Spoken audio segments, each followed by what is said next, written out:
Now next law of vector addition is parallelogram law of vector addition. What is the statement? That if two vectors are represented in magnitude and direction by the two adjacent sides of a parallelogram drawn from a point, then the diagonal of the parallelogram drawn from the same point represent their resultant. Alright. So understand it. Again I am saying that again I am giving the same example.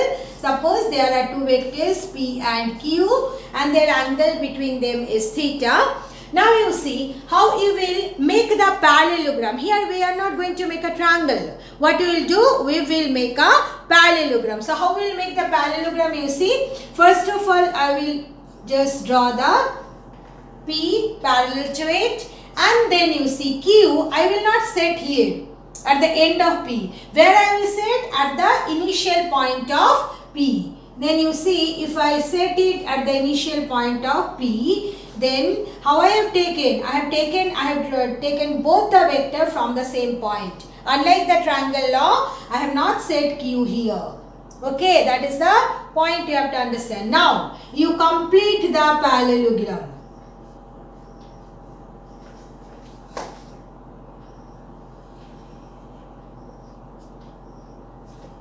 Alright, so if you complete the parallelogram, then what is said? If you draw, now in a parallelogram how many diagonals are there? Two diagonals. This is one diagonal, this is one diagonal. Now the diagonal will represent their resultant, but which diagonal? Taken from the same point. So if you join this one, then this, so if I name it A, B, C, suppose the diagonal I have named it as A, B, C, D. Then you see AC is representing the resultant. Alright. So in this case you can see that you can write that R is equal to P plus Q. Again AC is equal to AB plus AD. Is that clear? AB plus AD. Now look at it. It is so fascinating. Look at the vector AD and BC. AD and BC, they are parallel to each other, and you know in a parallelogram opposite sides are equal. So you see if AD is representing Q, then BC also representing Q. So are you not getting back the triangle law? You see AC is equal to AB plus BC. Alright, so what is the angle between them? It is theta, then this is alpha. So if you just extend it, and if you draw a perpendicular here CD, then you see this angle will be theta, this is Q. Alright, so again in the same manner, so I am giving you this as homework. Okay, whatever you have done for the triangle law, you see now look at this one. If you just forget this part, just consider that CD and AD part is not there, then you are getting back the same thing. So you have to prove that R square is equal to P square plus Q square 2PQ cos theta, and tan alpha is equal to Q sin theta by P plus Q cos theta. So this one you will do it again. Okay, that is your homework, and you will show that in this case also what is the resultant? R square is equal to P square plus Q square 2PQ cos theta, and the direction tan alpha is given by Q sin theta divided by P plus Q cos theta. But please girls, definitely you should do the derivation just like the triangle law and learn the statement of the parallelogram law. Now next is how to subtract two vectors. Now subtraction, it is so you see P minus Q. Alright, P minus Q, what you can write? P minus Q, you can write it like this: P plus minus Q. Alright, means subtraction means what? Adding a vector with a negative vector. Is that clear? P minus Q, one can write it as P plus minus Q. So let us consider this one. Suppose there are two vectors P and Q and their angle between them is theta. You want to find out P minus Q. Then how you can do? If you apply the triangle law, how you will do? This is P. Is that clear? Then you see minus Q is 1. So if it is Q, what will be the minus Q in the opposite direction?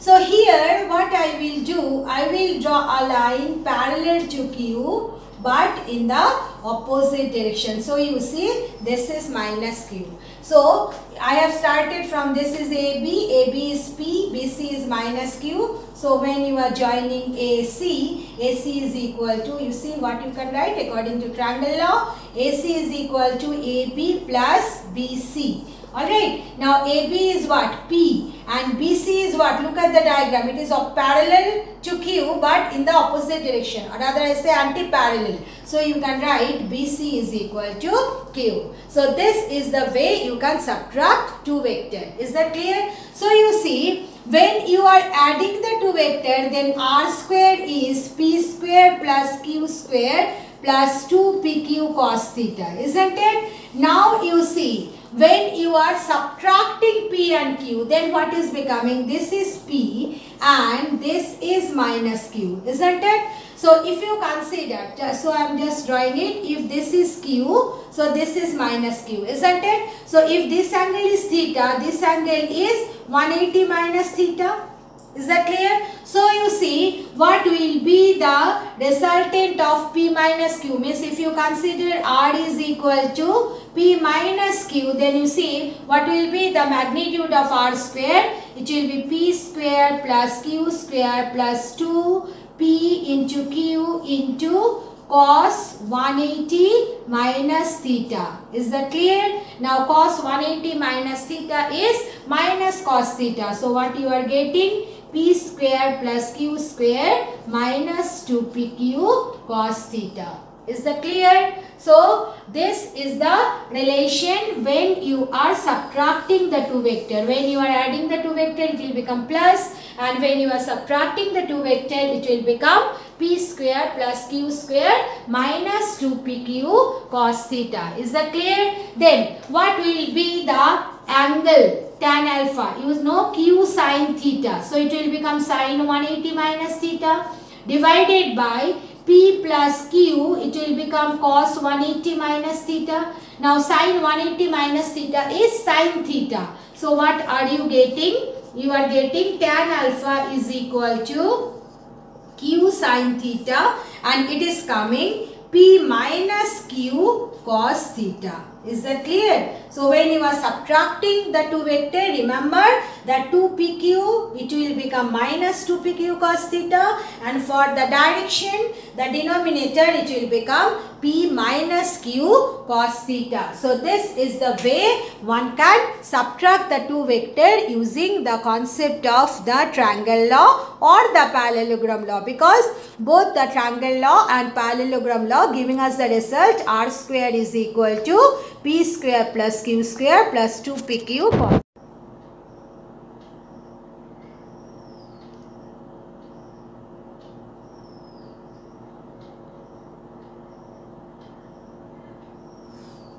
Now if you multiply a vector by a scalar quantity, then what will happen?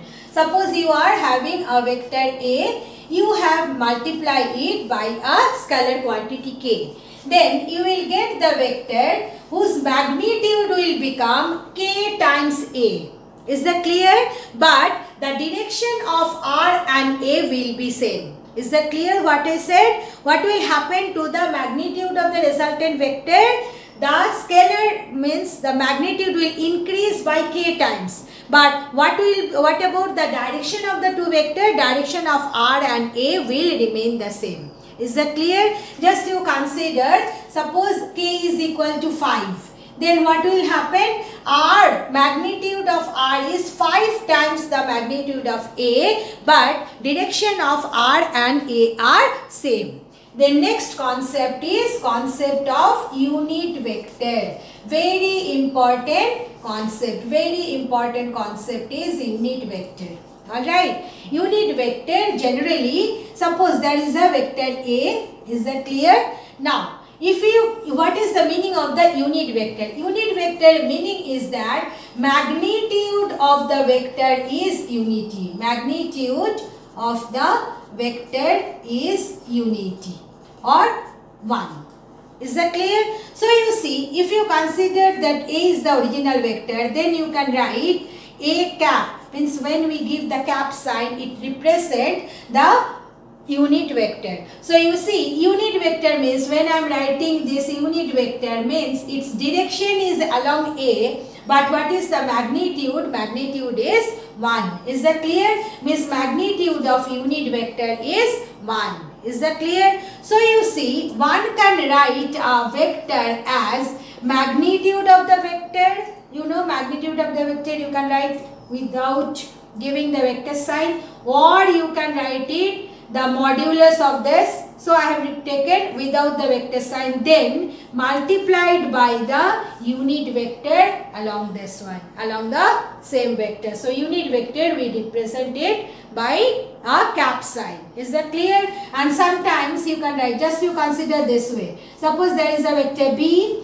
and I am considering the unit vector of BBN. Then how you can write the vector B? You can write the vector B like this, magnitude of the vector multiplied by the unit vector. Is that clear? So you see, what is the unit vector? Unit vector is original vector divided by its magnitude. How you can get a unit vector? Unit vector is equal to original vector divided by the magnitude of the vector. It gives you the unit vector. So the simple concept of unit vector is that its magnitude is unity and direction is same as that of the original.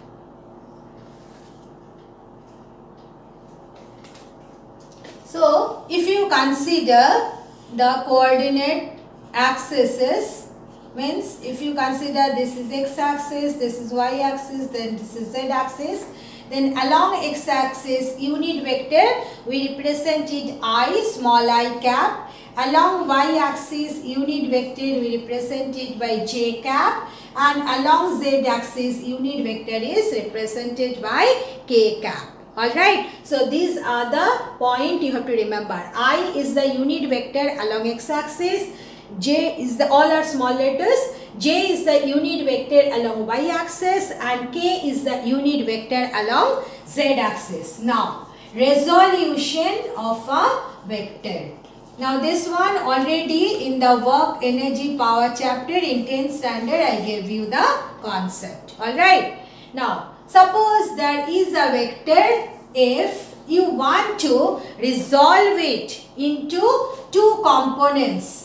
So, suppose this is the x-axis and this is the y-axis. You want to resolve the vector into x component and y component. Then, how to resolve a vector into its component?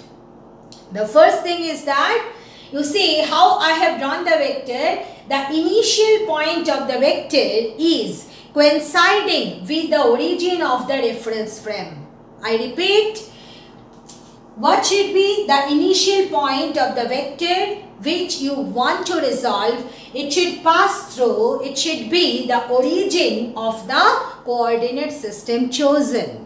Alright. Now, if you consider that vector is making an angle theta with x-axis, now what to do? How to resolve it into component? I am naming it as OA. From the terminal point of the vector, draw a perpendicular on x-axis. What I said, from the terminal point of the vector, draw a perpendicular on the x-axis. So when I have drawn the perpendicular on the x-axis, if I name it as B, then you see the vector OB.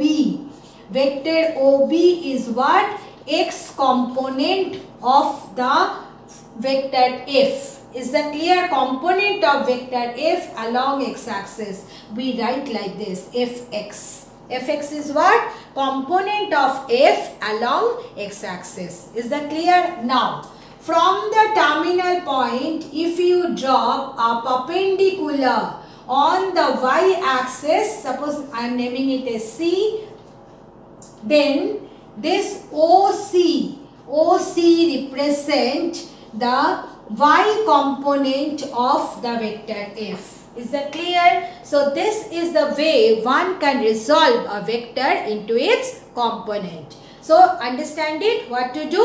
From the terminal point, draw perpendicular on the axis. Then this is known as the projection. And the projection will represent the component of the vector along that axis. Alright. So according to this diagram, OB is the x component of f and OC is the y component of the vector f. Okay.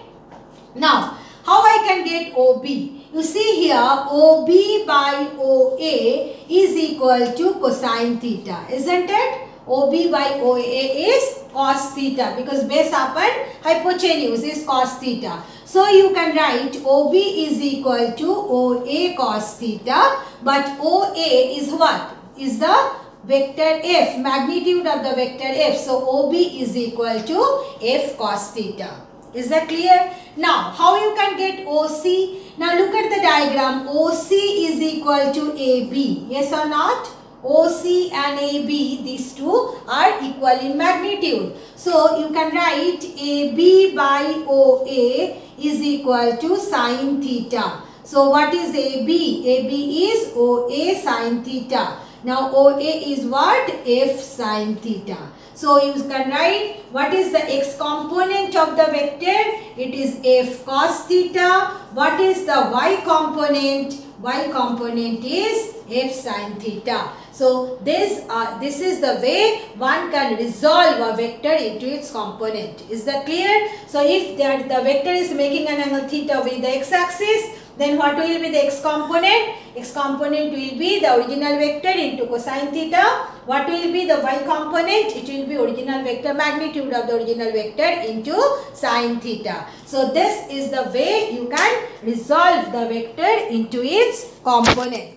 Now you have to learn how to write the vector into its component. So you see the vector f, you can write it as magnitude of the x component into unit vector I, alright, plus magnitude of the y component into unit vector j. So this is the way one can write any vector in terms of its component and unit vector along x and y axis. So suppose that is the vector A. How you can write down it to its component and unit vector? You will write it like this: AXI plus AYJ. Like that. Suppose there is a vector B. So how to write it into its component? That it will be BXI plus BYJ. Is that clear? Now here you see when I have resolved the vector into its component, I have taken two axes only. Alright, now you may have the vector is in space. In that case, what will happen if the vector is in space? Then instead of 2 dimension, you need 3 dimension. Alright, just to consider one vector is here.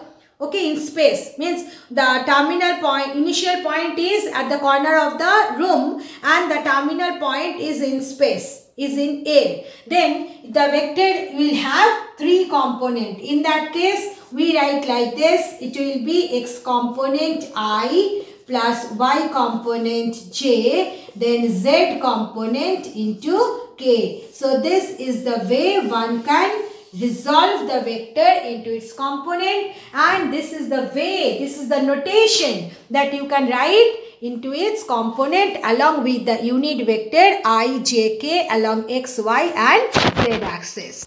Now next concept is how to get the magnitude of the vector in terms of its component. Now look at the triangle. In triangle OAB, you can write OA square is equal to OB square plus BA square. Can you write? According to Pythagoras theorem, that hypotenuse square is OB square plus AB square. Now what is OB? OB is Fx. And what is BA? BA is Fy. So you see f square is Fx square plus Fy square. Alright. And you see these two relation, that Fx is F cos theta, Fy is F sin theta, giving you the same result only. So you just consider it. Fx square plus Fy square. What it will be? Fx is f cos theta. So f cos theta whole square. Fy is f sin theta. So f sin theta whole square. So what are you getting? F square cos square theta plus f square sin square theta. So you take f square common. You are having sin square theta plus cos square theta. Sin square theta plus cos square theta is 1. So what are you getting? F square. Is that clear? So if there is a vector A and you have written it as AXI plus AYJ, then what will be the magnitude of A? Magnitude of A will be under root AX square plus AY square. Is that clear? Now suppose the vector is having 3 components, AXI, AYJ and AZK. In that case, how to get the magnitude of the vector A? It will be under root AX square plus AY square plus AZ square. So you see, if you know the component of the vector, X and Y component of the vector, then also you can find out what is the magnitude of the vector. Is that clear? So this is the way one can find out, one can resolve a vector into its component. 2-dimension also and 3-dimension also. Now next concept is how to multiply 2 vectors. Alright, how to find out product of 2 vectors. Alright, now in this case we can multiply 2 vectors in 2 different ways. Alright, first method is known as the scalar or dot product, and the second one is known as the vector or cross product. Alright, now first I will discuss the scalar or dot product. Now what is scalar or dot product? Understand it. Suppose there are 2 vectors A and B and the angle between them is theta. Alright, now how you can write down the scalar or dot product? Means you know that when we write down the product or multiplication sign, now in this case what we will use? A dot. This is representing the multiplication. That's why the name is dot product. Now when you are multiplying 2 vectors, you are getting a scalar quantity. Alright, A and B are the 2 vectors, but you see above C I have not given any vector sign. What does it mean? C is a scalar quantity. C is a scalar. So when by multiplying 2 vectors you get a scalar quantity, then that is known as a scalar product. And as the scalar product we represent it by a dot sign. Okay, multiplication we represent it by a dot sign, so the name is also dot product, scalar product or dot product. Everybody knows, you know that work is what? Dot product of force and displacement. We have got this idea already in 10th standard. That force is a vector quantity, displacement is a vector quantity, but when we are multiplying the 2 vector quantity, we are getting work done, which is a scalar quantity. So this is the way you can find out the scalar product or dot product, or what is scalar product or dot product. By multiplying 2 vectors, when you are getting a scalar quantity, then that is known as the scalar product, and as the symbol for multiplication is dot, so it is also known as dot product. Now the question is how you can get the scalar product or dot product. A dot B is equal to magnitude of A into magnitude of B into cosine of the angle between the 2 vectors. Alright, so this is the first relation for scalar product or dot product. You have to remember it. How to find out the scalar product or dot product? Magnitude of the A first vector into magnitude of the second vector into cosine of the angle between the 2 vectors. Alright, so that will give you the dot product or scalar product. Now we have to know what are the properties of the scalar product. Alright, first property of the scalar product, properties of scalar product. What are the first property of the scalar product? That scalar product is commutative. What is the meaning? Commutative means A dot B is equal to B dot A. Just like the scalar product, you know, if you multiply 5 into 2, 10. And if you multiply 2 into 5, then also 10. So just like that, here, that if you multiply, if you take A dot B and if you take B dot A, then both will be the same. So how you can do this? Suppose this is A, this is B. So what is the angle between A dot B? A dot B is equal to AB cos theta. Alright. Now if you take B dot A. Now you see, when I will take B dot A, this is B, this is the first vector. Then from the first vector to the second vector you are coming. So this is the angle. So how much is the angle? 360 minus theta. So it is becoming BA cos 360 minus theta, and 360 minus theta is cos theta. So BA cos theta, and BA cos theta is nothing but AB cos theta. So what you can write? So this part, if you want, you may not remember, but remember this, that scalar product is commutative. Commutative means what? A dot B is equal to B dot A. Next one is scalar product is distributive. What does it mean? Suppose you are taking A dot B plus C. So A dot B plus C means A dot B plus A dot C. Is that clear? So just like the algebra we do, that if you open the bracket, then what you have to do? A dot B have to take, then A dot C have to take. So like that, in case of scalar product, it satisfies the same relation. So we say scalar product is distributive. Then third property is, suppose the two vectors are perpendicular to each other. Alright, what does it mean? Theta is equal to 90 degree.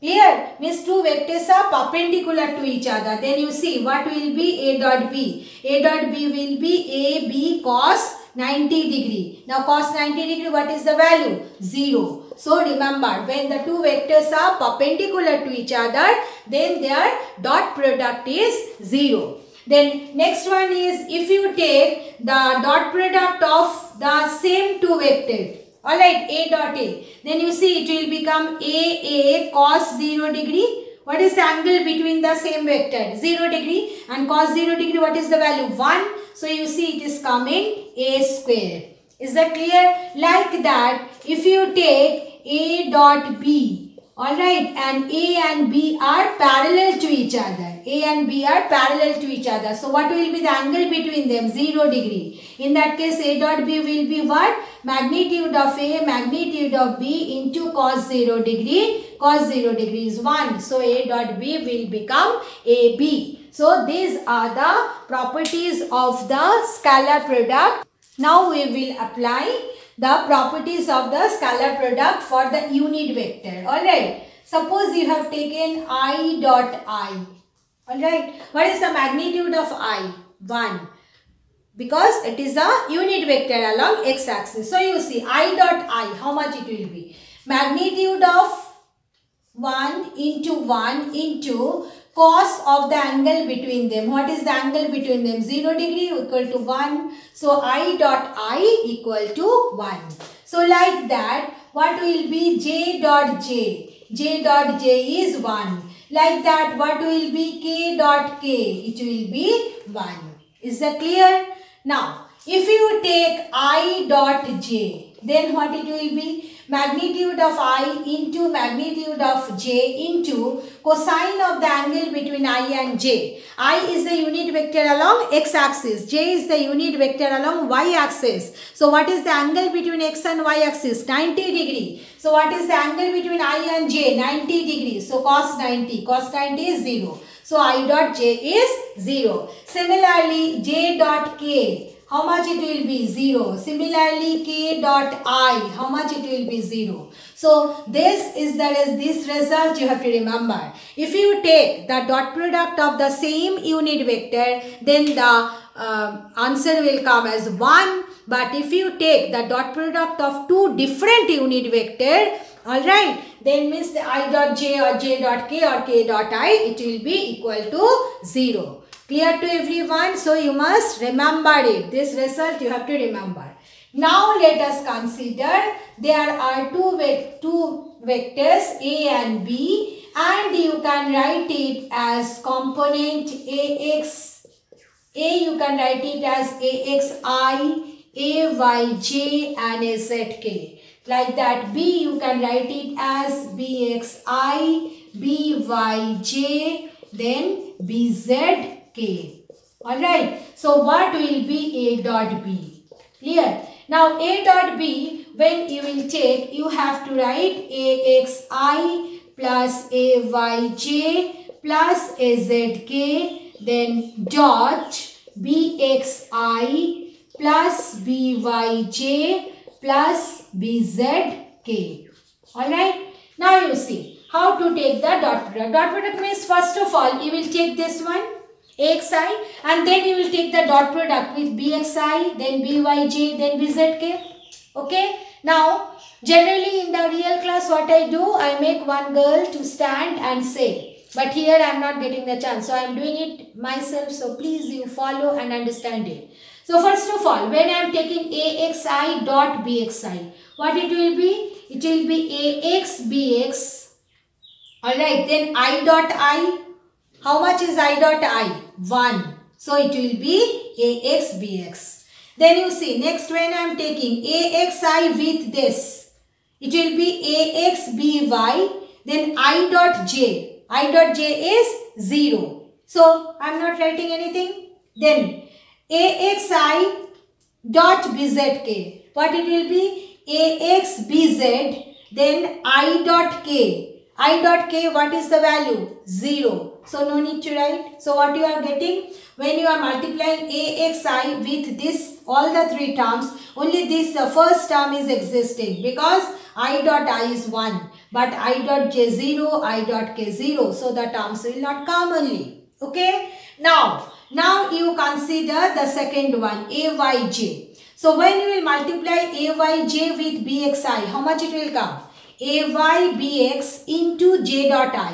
What is the value of J dot I? 0. So the term will not exist. Then come to the next one. It will be AYBY into J dot J. Now J dot J value is 1. So you are getting AYBY.